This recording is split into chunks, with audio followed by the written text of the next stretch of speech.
bangsa-bangsa menyebut kesetaraan perempuan di dunia masih tertinggal jauh meski sudah masuk salah satu dari 17 butir tujuan pembangunan berkelanjutan yang berakhir pada 2030 mendatang.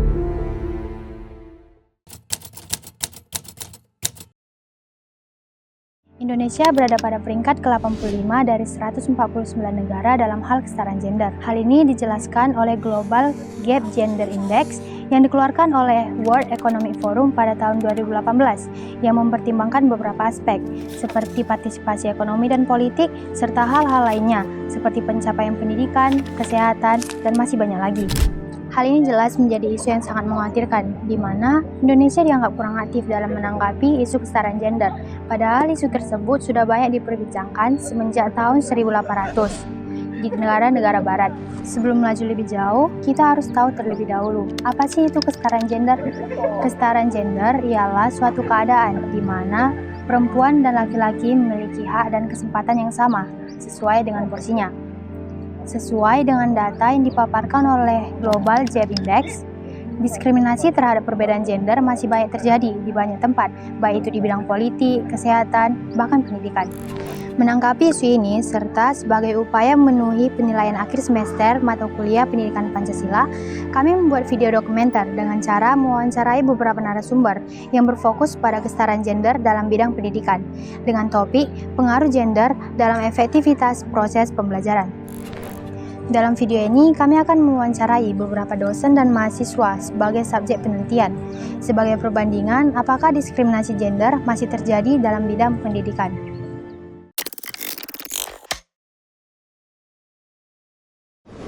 Kalau terkait bagaimana jumlah ya, artinya kan rata atau tidak sebenarnya dosen laki-laki ataupun dosen wanita.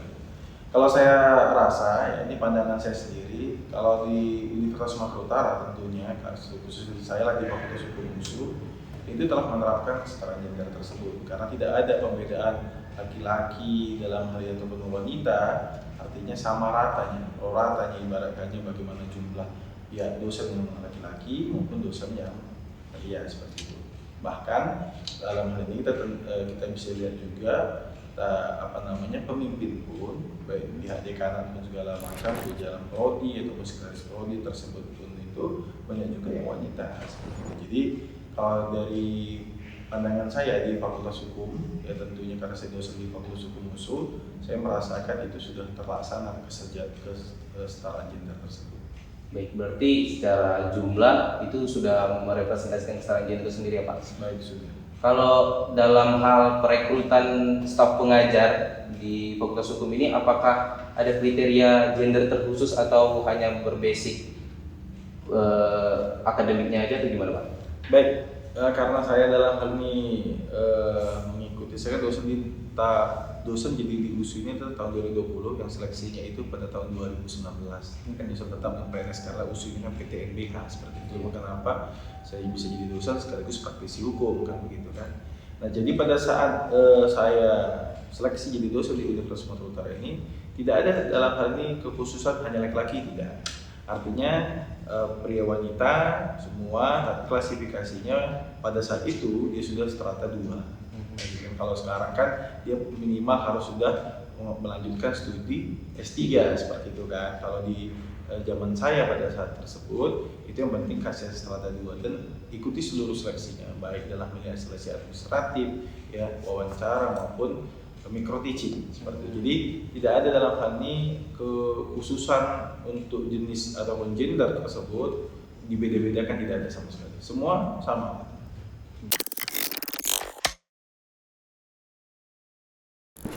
Terkait beban kerja dan tanggung jawab kami semua dosen di sini, saya merasakan tidak ada yang dibedakan. Karena apa yang dirasakan dosen laki-laki tentu bukan dirasakan dosen perempuan, namanya juga dosen ya nak ya. Iya. Kalau dosen ini kan kami kan sebagai transfer knowledge ya, transfer pengetahuan kepada mahasiswa. Jadi tidak ada dalam hal ini menurut saya ya ada dibedakan bobot kerja seperti itu, ataukah dia karena dia dosen laki-laki lebih banyak jumlah SKS dia ngajar kan gitu kan ya, sehingga dosen perempuan itu jumlahnya lebih sedikit, itu sama sekali tidak ada. Jadi memang dalam hal ini setiap beban kerja kami selaku dosen ya ada tim teaching namanya seperti itu dalam satu mata kuliah khususnya misalnya saya ngajarkan di dalam hukum ekonomi ataupun hukum investasi atau hukum administrasi negara misalnya seperti itu sudah ada tim teachingnya, ada ketua tim teachingnya dan kami anggota-anggotanya dan itu tidak pernah pembahasan itu ada membedakan udah karena ibu itu merupakan dosen wanita dia dalam hal ini sedikit saja tidak pernah seperti itu tidak pernah tapi lebih sifatnya itu adalah menghargai contohnya begini misalnya perempuan kan dalam ini dia mungkin lagi mengandung ataupun pasca lahiran kan diberikanlah hak dia cuti seperti itu. Nah itu saja sih. Nah, itu kan terhadap menghormatin gender dia seperti ini memang dia merasakan kalau laki-laki dia merasakan hal yang demikian. Tapi kalau untuk beban pekerjaan itu tidak ada sama sekali itu dibeda-bedakan. Baik Pak, tadi saya agak tertarik dengan mengenai cuti melahirkan. Nah, kita kan seperti kita ketahui ini mulai ada isu-isu tentang perdebatan apakah seorang pria itu berhak juga mendapatkan cuti melahirkan atau tidak jika istrinya melahirkan. Menurut Bapak gimana komentar Bapak sendiri? Ya, ini kan kita kan harus melihat ya dalam segi ya namanya berumah tangga begitu ya. Ada berpikirkan cuti melahirkan itu kan diberikan hanya kepada wanita. Nah, kesetaraan gender ini kan diawali kan karena ada mulanya secara historis kita melihatkan karena wanita itu dibedakan dengan laki-laki. Cuma problemnya laki-laki kan punya hak juga gitu. Kenapa si perempuan diberikan hak untuk cuti melahirkan ketika istrinya lahiran? Ini pada faktanya, saya kan sebagai seorang anak saya kecil seperti itu ada isi malamnya ya kami laki-laki sebagai orang bapak menjaga ibaratnya bayi segala macam dan itu kan begadang segala macam sedangkan istri yang tidak bisa apa-apa segala macam siapa yang merawat anak segala macam itu kan tentunya kan kepada si pria itu ya harusnya ini dilihat ibaratnya jangan karena hanya melahirkannya saja tapi karena istri yang melahirkan dia pun pasti kan akan dalam hal ini waktunya begadang ada menjaga anak ya mungkin urusan rumah tangga yang selama ini dikerjakan oleh si istri ini pasti dilakukan oleh suami tapi terkait waktu tidaklah selama si wanita itu mungkin entah hanya sebulan nah, ini kan perlu kajian-kajian dalam hal ini mungkin wakil-wakil rakyat kita seperti itu jadi ada kajian akademisnya juga kalau saya sih sepandangan ya tapi tidaklah sama dengan yang wanitanya tadi begitu.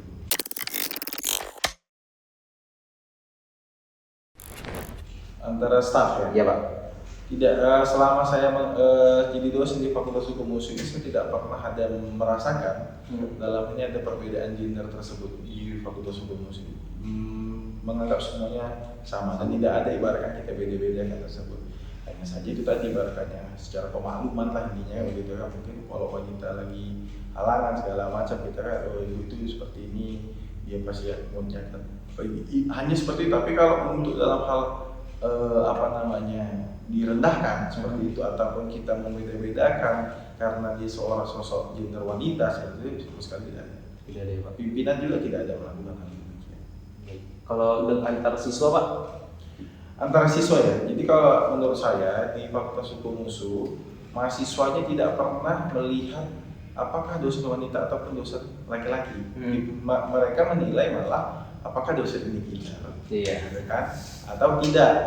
Apakah dosen ini dalam hal ini yang mungkin, mohon maaf, ya kan? Kalau dihubungin dia tidak susah seperti itu, atau kurang respect seperti itu. Ada dosen yang objektif yang bahkan dibaratkannya senang nih mahasiswa dia kayak seperti mahasiswa milenial gitu kan barang dia mahasiswa keluhan segala macam kalau saya kan seperti itu nih saya terapkan gitu kan nah kecenderungan mahasiswa di Fakultas Hukum USU itu lebih melihat pada itunya jadi tidak ada dalam hal ini mahasiswa di Fakultas Hukum yang saya lihat membeda-bedakan ketika dosen laki-laki dan dosen perempuan itu tidak seperti itu tapi terhadap karakteristik individual sendiri terhadap dosen itu bagaimana cara ngajar jadi kan respon dari mahasiswa itu sendiri gitu kan jadi tidak ada dalam hal ini sebentar ibu-ibu nih terus tuh malas nih ngajar belajar nih tidak seperti itu dosennya laki-laki nih itu tidak yang seperti itu yang saya lihat artinya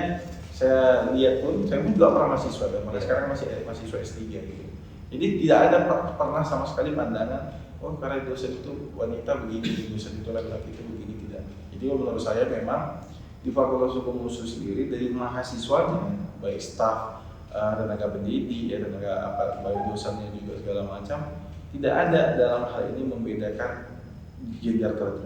Artinya setara gender itu sudah memang dalam hal ini terimplikasi sebagai di mahasiswanya tidak ada membedakan lagi. Artinya kita ini sekarang gimana ya? Kalau di dalam hal akademik, ya pendidikan, saya rasa banyak sudah profesor-profesor yang wanita. Betul.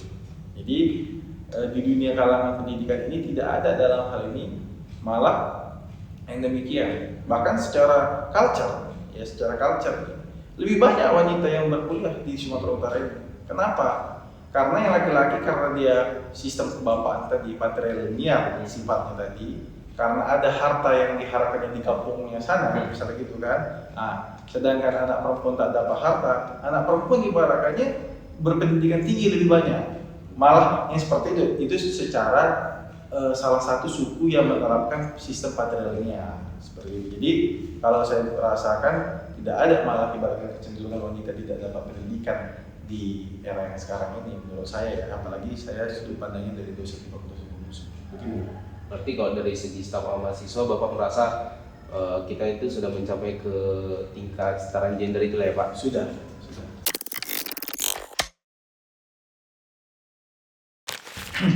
Oke. Kalau ini yang kalau isu itu kan isu ya. Tapi yang saya lihat, saya kan terkait ibarat kami pernah menjadi dosen pembimbing lapangan, ya, atau kami melaksanakan kedalam perguruan tinggi negeri itu kan, kami kan tidak hanya dalam hal pengajaran, tapi terhadap penelitian sama pengabdian pun harus dilakukan, kan gitu kan, baik penelitian secara riset atau segala macam. Nah, kalau yang saya alami itu tidak pula yang demikian, cuman hanya saja begini. Kalau kami sebagai laki-laki ini sebagai bapak kami gitu kan, misalnya pergi keluar kota segala macam nginap itu, misalnya masih agak dibilangkan dimaklumi. Tapi kalau seorang ibu apapun dosen wanita kita pikirkan kan dia harus pikirkan suaminya, pikirkan anaknya. Setidaknya sebenarnya bukan membedakan, tapi dalam hal ini lebih tepat itu menghargai. Gimana? Jangan nanti kalau misalnya terlalu jauh begitu kan, karena kan tugas perempuan ini sebenarnya tugasnya lebih berat daripada laki-laki, ya, karena dia kalau dia setara gender kerjaan rumah pun menjadi tanggung jawabnya kan sebagai ibu rumah tangga. Jadi kan itu kan sebagai ibaratnya kita rekanan di antara dosen ini, kami lebih mempertanyakan itu. Kalau ibu nggak bisa ke lapangan, tidak apa-apa, kami saja mewakilkan, tidak masalah. Malah itu yang kami lakukan. Gitu. Tapi kalau untuk kita bedakan, ibu kan perempuan, nggak layak, bukan itu. Jadi sudut pandang setara gendernya itu tidak yang seperti yang diisukan. Tapi sudut pandangnya itu malah dalam hal ini karena lebih menghormati aja. Lebih menghormati. Jadi contohnya kalau misalnya kita keluar kota nih, adalah kami dalam satu riset contohnya kan, ada sebuah tim mungkin 5 dosen nih misalnya. Nah, kita tanya, ini jarak tempuhnya contohnya 8 jam, ya kan, ataupun Madinah, Mandailing, atas sana segala macam dibilangkan. Nah kan kita tanya, ibu gimana udah minta izin suaminya kah? Seperti itu. Karena kan tetap suami laki-laki ini kan kepala rumah tangga, wanita ini kan dia kan tidak kepala pula seperti itu kan. Ada hal yang dalam ini dia harus minta izin seperti itu. Tidak, kalau soal atasan pasti diizinkan. Iya betul. Tapi secara kekeluarganya ini kan hak suaminya pula. Jadi sudut pandangnya bukan isunya dipersulit sebenarnya. Tapi kalau yang saya lihat itu adalah lebih menghargai saja begitu. Dia wanita, dia seorang ibu rumah tangga yang pula nanti bermasalah dengan rumah tangganya, itu saja sebenarnya. Berarti kok secara administrasinya nggak ada ya Pak? Secara administrasi nggak ada. Secara administrasi nggak ada. Baik, harapan saya namanya dalam hal sudah baik, ya kan? Iya.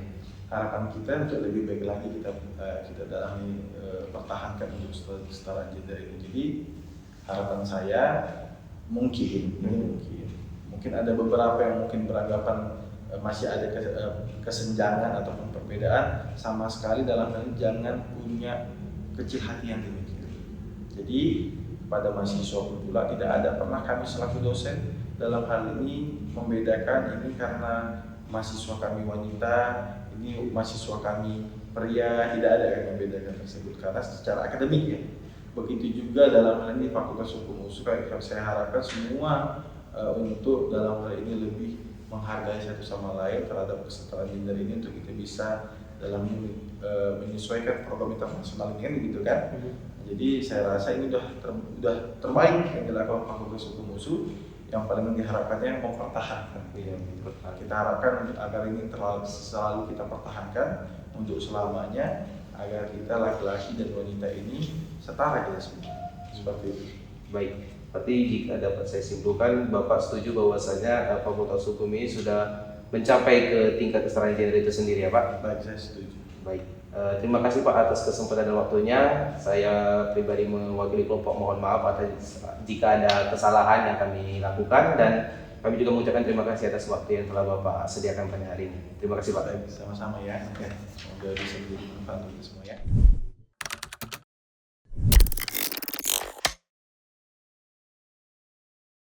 Untuk terkait dengan kesetaraan gender nih ya, untuk jumlah antara wanita dan pria malah lebih banyak saya lihat itu adalah wanita. Nah, mostly ya kebanyakan wanita. Karena di sini pada dasarnya penerimaan dosen tidak bergantung dia perempuan atau wanita ataupun pria.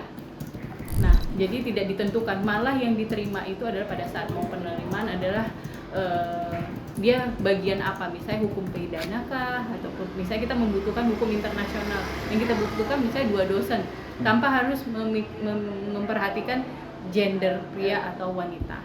Jadi menurut saya tidak ada perbedaan untuk di sini. Untuk di sini ya, selama saya mengajar selama dari 2020 tidak ada perbedaan antara wanita dan laki-laki. Jadi itu yang membuat saya bangga, saya nyaman untuk kerja di sini. Tidak ada pembagian kerja perempuan lebih banyak, tidak. Mana di sini dosen-dosennya pada rajin ya untuk misalnya mengerjakan tugas BKD, penelitian, dan penelitian pun begitu, tidak ada perbedaan antara perempuan dan wanita. Perempuan dan laki-laki. Baik, berarti tadi Ibu sudah menyinggung mengenai beban kerja. Berarti itu antara pria dengan dosen pria dengan wanita, pembagian distribusi kerjanya tidak ada ya? Iya, tidak ada perbedaan, semua sama karena kita berdasarkan BKD di Sister kan juga semua sama, yaitu penelitian, pengajaran, dan pengabdian, semua sama, tidak ada perbedaan. Poinnya pun juga sama, baik dia itu si A atau si B, semua sama. Ini masih saya melihatnya dari isu ya, tapi kalau saya melihat sendiri belum ada yang menyatakan seperti ini. Misalnya dosen X yang si pria nih, kalau sama cewek diperlakukan lebih baik dibanding laki-laki, itu masih isu. Saya belum memperlihatkan secara langsung dari mata kepala saya sendiri bahwa saya si dosen itu memperlakukan khusus antara wanita dengan pria, belum ada. Tapi kalau saya sendiri semua sama, antara pria dan wanita itu semua sama, nilai pun sama, semua sama, beban tugasnya sama. Nggak ada misalnya si pria harus mengerjakan hanya 2 soal, misalnya si wanita harus 3 soal, tidak, semua saya samakan, nilai saya samakan. Untuk terkhusus saya ya, bagian saya sebagai perwakilan dosen wanita semua sama. Tapi nggak tahu kalau dosen pria ini memperlakukan khusus untuk wanita, saya belum tahu, ini masih isu. Kalau untuk di mata kepala saya sendiri tidak ada, karena selama saya jadi siswa di sini di tahun 2008, siswa di Fakultas Hukum, tidak ada perlakuan antara si A, si B, si C, semua sama. Misalnya karena saya wanita nilainya A gitu, nggak ada. Itu masih isu ya, saya belum bisa memperhatikan lebih dalam ataupun fakta yang menemukan itu masih isu.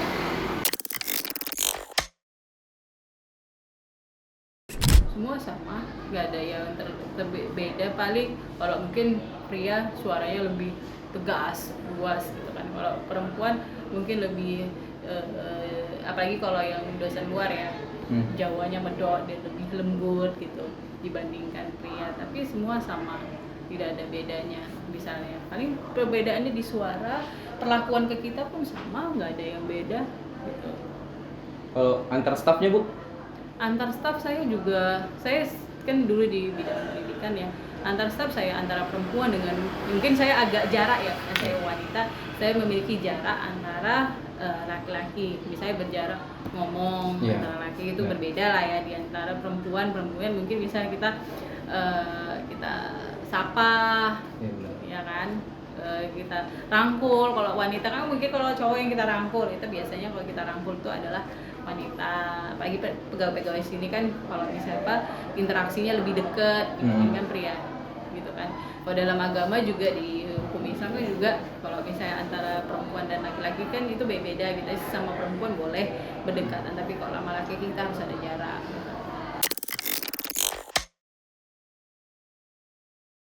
Saya udah berapa kali menang, melakukan penelitian dan di dinas salah satu dinas dimudahkan alhamdulillah, karena saya memberikan izin pertama itu di beberapa dinas saya misalnya mendatangkan orang dinas untuk menjadi narasumber, komunikasi dengan orang dinas ataupun lembaga.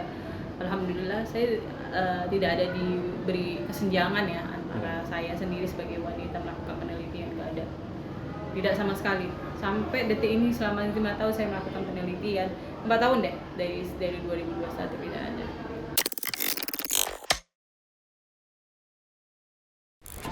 Harapannya mungkin tetap diterapkan walaupun nanti tidak ada penerimaan mahasiswa, tidak ada perbedaan, seterusnya ya dipertahankan, tidak ada perbedaan jumlah pria dan wanita, begitu juga jumlah dosen, tidak ada perbedaan antara jumlah wanita dan pria, karena dari dulu sampai sekarang ya misalnya jumlah wanita harus diperbanyak, ini nggak ada perbedaan apa-apa. Saya harapannya dipertahankan, kemudian mungkin bagian isu-isu dosennya itu perlakuannya dengan wanita dikhususkan, mudah-mudahan kita diperlihatkan. Sampai saat ini belum ada. Nah, mudah-mudahan kalau ya dengan itu seiringnya waktu biasanya dia berubah. Saya harap itu berubah. Kalau ada isu yang seperti itu biasanya perlahan waktu dengan adanya nasihat atau saran dari dosen-dosen lain biasanya itu berubah dengan seiring waktu ya, umur. Biasanya kalau makin tua itu biasanya makin sadar akan dosa, seakan-akan ada diri. Nah itu biasanya seperti itu, karena kita juga tidak ada antara peraturan paling etika antara etika dan dosen dan mahasiswa itu kan ada, bahwasanya kita harus berlaku sopan, maksudnya kita harus berlaku sopan santun, berlaku wajar kepada dosennya, itu juga salah satu. Dan dosen juga memperlakukan mahasiswa pun juga sesuai kaidah yang ada, norma-norma yang ada di Fakultas Hukum Universitas Sumatera Utara. Kami mendapatkan jawaban yang dapat dikatakan sama, di mana kesetaraan gender sudah diwujudkan dalam lingkungan Fakultas Hukum Universitas Sumatera Utara. Walaupun kami merasa ada yang janggal pada jawaban yang diberikan, terlihat seperti berusaha main aman, entah mengungkapkan kejujuran ataupun sebagai upaya melindungi kenyataan. Pada dasarnya, kesetaraan gender sering diterima oleh orang yang dianggap lebih lemah. Oleh karena itu, penting juga untuk kami mengetahui jawaban dari para mahasiswa yang juga ikut dalam proses pembelajaran, ditambah merasa kurang puas terhadap jawaban yang diterima dari para dosen. Kami mengharapkan dapat memperoleh jawaban yang baru dari sudut pandang yang berbeda.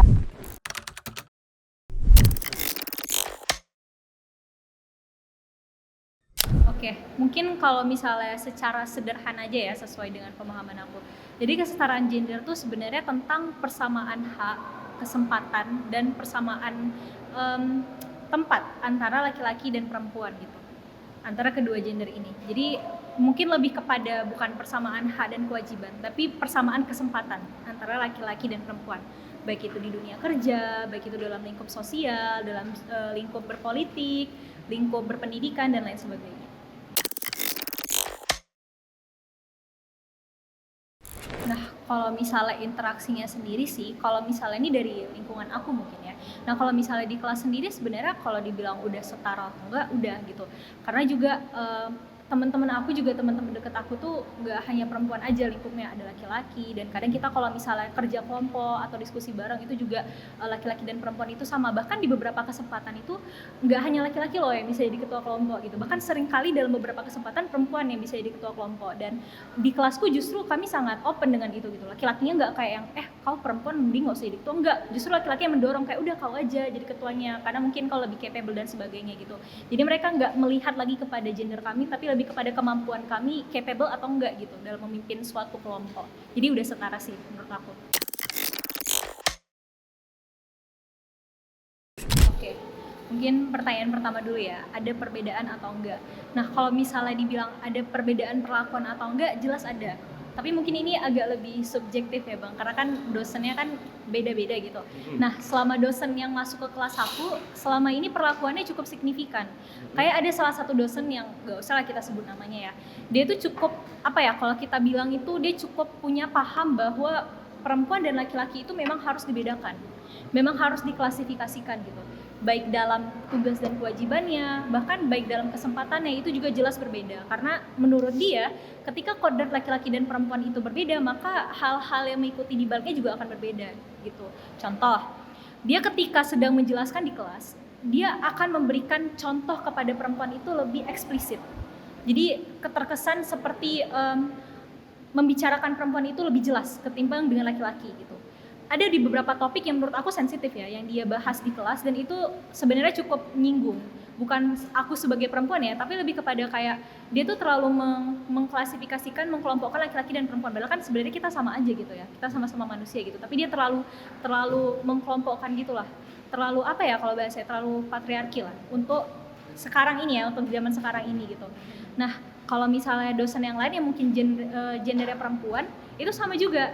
Tapi bedanya dia itu ke kami yang perempuan itu dia lebih tegas, lebih beda lah perlakuannya ke laki-laki. Kalau ke laki-laki ngomongnya itu lebih lembut, lebih kayak oh iya kamu kayak gini. Nah kalau ke perempuan itu nggak ada, kamu nggak usah gini. Beda lah gitu intonasinya, dan ya jelas lah gitu ya perlakuannya. Mungkin apa karena dia pengen mendidik perempuan supaya nggak usah lenje, nggak usah menye-menye, mungkin seperti itu gitu. Tapi kalau misalnya dibilang perlakuan dosen antara laki-laki dan perempuan, ke laki-laki dan perempuan itu ada, pasti ada gitu. Untuk dosen yang masuk ke kelas aku ya, dan itu perbedaannya signifikan banget, kelihatan banget gitu, terlalu mengklasifikasikannya gitu. Kemudian kalau untuk sebagai efektivitas dalam belajar itu apakah ngaruh? Jelas ngaruh Bang. Jelas ngaruh. Kalau boleh tahu alasannya? Karena gini, misal dalam satu kelas kita ada banyak banget nih, kita heterogen nih, kita datang dari berbagai daerah dengan berbagai suku bangsa gitu, dan dengan dari berbagai gender dan pemikiran yang beda-beda gitu. Terus ada dosen, dia seharusnya jadi penengah di antara kita. Dia bisa memberikan kita kenyamanan, memberikan kita pengajaran yang membuat kita jadi teredukasi semuanya, tanpa harus membeda-bedakan kita dari mana gitu kan. Apalagi gender kita siapa gitu. Jadi ketika kita terlalu dikelompokkan kayak cara mengajarnya berbeda, pasti persepsi kita terhadap dosen itu berbeda, yang akan mempengaruhi kualitas belajar kita.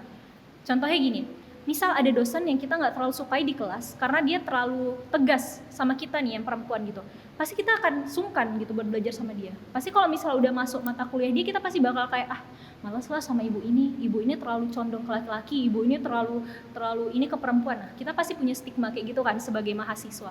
Jelas itu mempengaruhi kualitas belajar. Jadi seharusnya menurut aku sebagai dosen ya kita jangan terlalu mengklasifikasikan mahasiswa gitu, apalagi berdasarkan gendernya. Karena toh di kelas itu kita satu tujuannya kan mau belajar gitu. Jadi menurut aku nggak ada pembenaran sih untuk memberikan perlakuan yang berbeda kepada laki-laki maupun perempuan di dalam kelas. Gitu. Jadi masih terasa ya benar antara klasifikasi baik laki-laki ataupun dari dosen ya, dosen baik, dosen pria maupun wanita tetap melakukan klasifikasi tersebut. Tapi dengan catatan nggak semua dosen nggak sih, semua hanya dosen, beberapa aja. Tapi ada, masih ada gitu.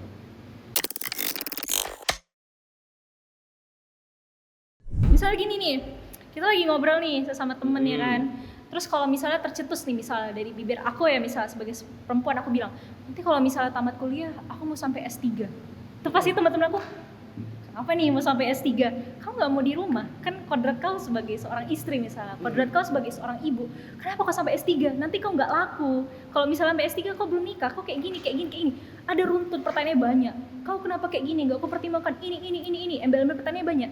Tapi kalau kita balik, kalau misalnya temen aku yang laki-laki yang bilang, iya nanti aku udah tamat S1, aku mau sampai S3, udah selesai. Hanya ada satu respon, kekaguman, wah keren ya, semoga aku berhasil ya sampai S3. Tapi coba dibalik, kalau aku yang bilang, pasti banyak rentetan pertanyaan, kenapa kok kayak gini gitu. Jadi mungkin itu sih terlihat perbedaannya Bang, karena sebenarnya aku memahami juga kenapa sosial masyarakat kita menuntut perempuan untuk kayak gitu, karena memang sejatinya kan perempuan tuh sentral ya tempatnya di rumah gitu. Jadi menurut aku ya banyak beranggapan kayak jadi ibu rumah tangga itu adalah hal yang nggak realistis lah, nggak sukses lah gitu kalau misalnya perempuan di rumah. Padahal sebenarnya menurutku enggak sih, justru titik tertinggi perempuan tuh kalau misalnya jadi istri yang baik sama ibu yang baik. Cuman tetap aja perempuan harus diberikan kesempatan yang sama gitu, baik dalam berpendidikan, berpolitik dan lain-lain, tanpa harus mengenyampingkan tugas utama dia gitu.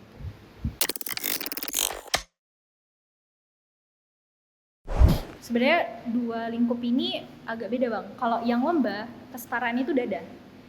Jadi kalau lomba itu objektif, karena kan berdasarkan kemampuan kita. Jadi kalau misalnya kau memang bisa, kau bakal ikut lomba, kau bakal jadi delegasi dan kau bakal menang.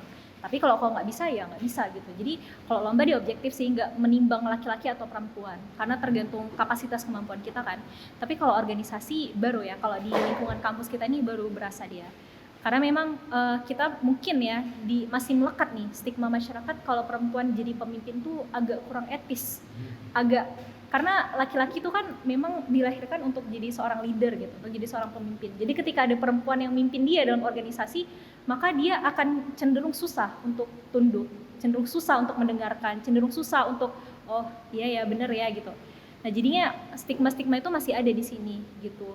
Walaupun sebenarnya nggak salah juga kan, karena berangkat dari masyarakat. Cuman menurut aku ya nggak capable aja. Kalau misalnya kita bisa objektif kayak lomba, kenapa enggak gitu? Karena kan kemampuan memimpin itu di setiap orang pasti ada kan.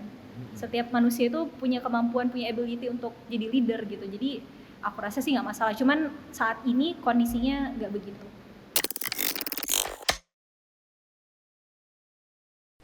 Mungkin secara umum untuk kesetaraan gender ini. Mungkin apa ya? Mungkin untuk yang nggak usah laki-laki perempuan deh, mungkin lebih kepada ini sih, mungkin ketika kita mau memperlakukan satu sama lain, baik itu antara laki-laki dan perempuan, yang paling harus diingat itu bukan dia laki-laki atau perempuannya, tapi apakah dia punya kesempatan atau enggak gitu. Jadi kalau misalnya dia memang mampu, ya berikanlah kesempatan untuk dia membuktikan kalau dia mampu gitu. Gak usah kita lihat gendernya dari mana, asalnya dari mana, cukup kasih dia kesempatan, pasti dia bisa gitu. Dan dalam kehidupan sehari-hari jangan terlalu kasih stigma ke orang gitu. Jadi jangan kasih paradigma ke orang kayak kau tuh kan kayak gini, kau nggak mungkin bisa kayak ini. Jangan pernah gitu, karena kita nggak akan pernah tahu kita akan jadi siapa kan di masa depan gitu. Jadi jangan pernah kasih stigma ke orang, kasih dia kesempatan, dan ya udah temenin aja semua orang gitu. Nggak usah terlalu berpaku pada dia siapa, dia dari mana, dan dia apa gendernya gitu. Baik. Nah, jadi dari apa yang saya dapatkan dari kakak, bahwa kakak sendiri sudah paham apa itu kesetaraan gender, dan antar teman-teman pun sudah menerapkan kesetaraan gender, namun sayangnya masih ada beberapa dosen yang menerapkan stigma dari kesetaraan gender ini belum setara. Iya benar. Baik Kak, terima kasih atas waktunya, sudah meluangkan waktu untuk kami wawancarai menjadi narasumber kami pada hari ini. Terima kasih sudah hadir pada hari ini. Selamat pagi Kak. Terima kasih.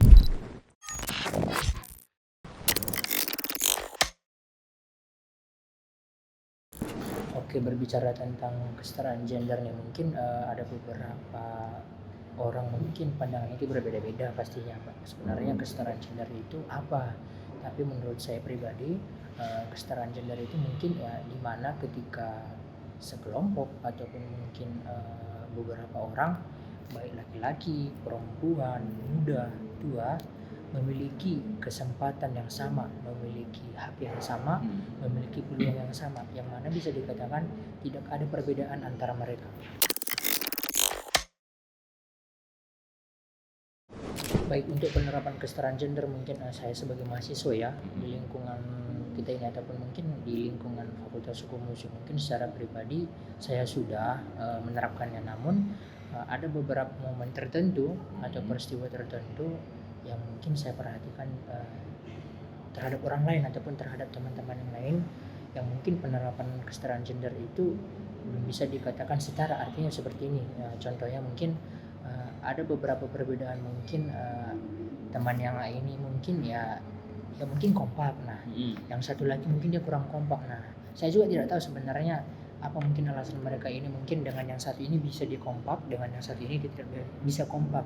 Nah apa itu benar-benar bisa pengaruh daripada dia karena perempuan, karena dia laki-laki, atau mungkin dipengaruhi mungkin yang namanya sekarang ini yang namanya circle, nggak tahu juga ya.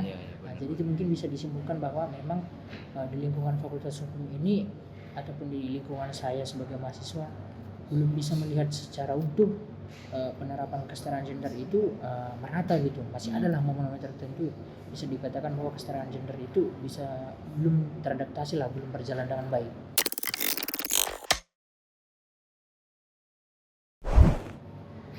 Baik, terkait dengan dosen sendiri ya, mungkin baik dia perempuan ataupun laki-laki, jika saya posisinya mungkin sekarang ini sebagai mahasiswa nih, melihat bahwa memang tidak ada nih yang namanya perbedaan, artinya mau dia mungkin dosennya perempuan ataupun dosennya laki-laki, menurut saya sama sih, sepengalaman saya. Karena contohnya mungkin ketika si dosen perempuan ini memberikan materi tertentu kepada kami mahasiswa, dan dilihat juga dari dosen yang satu lagi, dosen laki-laki memberikan materi, menurut saya sama saja. Tidak adalah perbedaan yang terlalu menonjol yang bisa menimbulkan adanya perbedaan kesetaraan di antara kami mahasiswa. Mungkin seperti itu deh. Berarti untuk interaksi antara dosen dan mahasiswa itu tidak ada. Iya, tidak ada. Dengan tidak adanya maksudnya dengan telah diterapkan kesetaraan gender, menurut abang efektif nggak untuk pembelajaran? Seharusnya kalau memang tidak ada kesetaraan gender, artinya benar-benar tidak ada perbedaan, harusnya efektif lah ya kan, karena tidak ada terjadi yang namanya mungkin perbedaan antara mahasiswa yang ini, antara perempuan dengan laki-laki. Berarti benar-benar bisa dikatakan bahwa ya program pembelajaran itu berjalan dengan baik tanpa harus ada perbedaan tertentu di antara mahasiswa.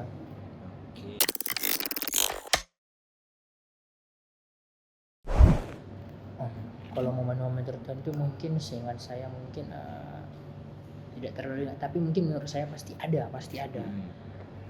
Mungkin contohnya bisa saya berikan satu, mungkin ketika mungkin saya berkumpul dengan sekelompok teman, mungkin terkadang ketika kita nongkrong nih biasanya atau lagi berbicara-bicara ada perihal tertentu, ada mungkin momen tertentu sindiran-sindiran yang sebenarnya mungkin itu candaan. Sebenarnya itu candaan mungkin yang hanya menyinggung teman saya yang cewek ini atau mungkin teman saya yang laki-laki ini.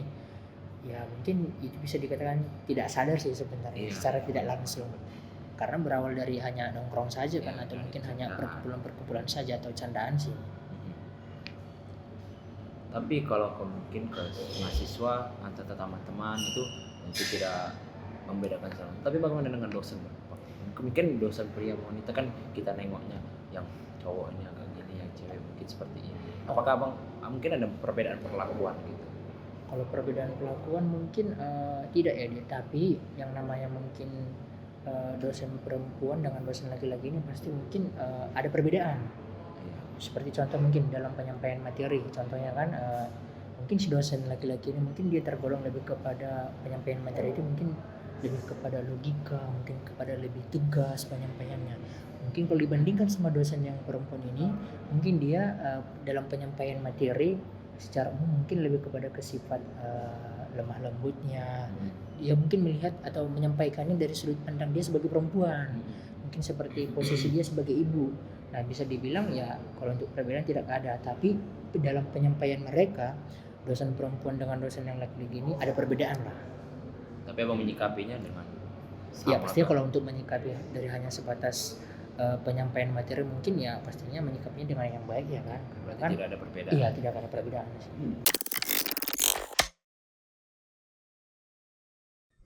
Oke, mungkin betul sekali ya, memang di kampus kita ini terkhususnya di Fakultas Hukum UNSU memang sangat banyak yang namanya himpunan, organisasi ataupun UKM yang namanya.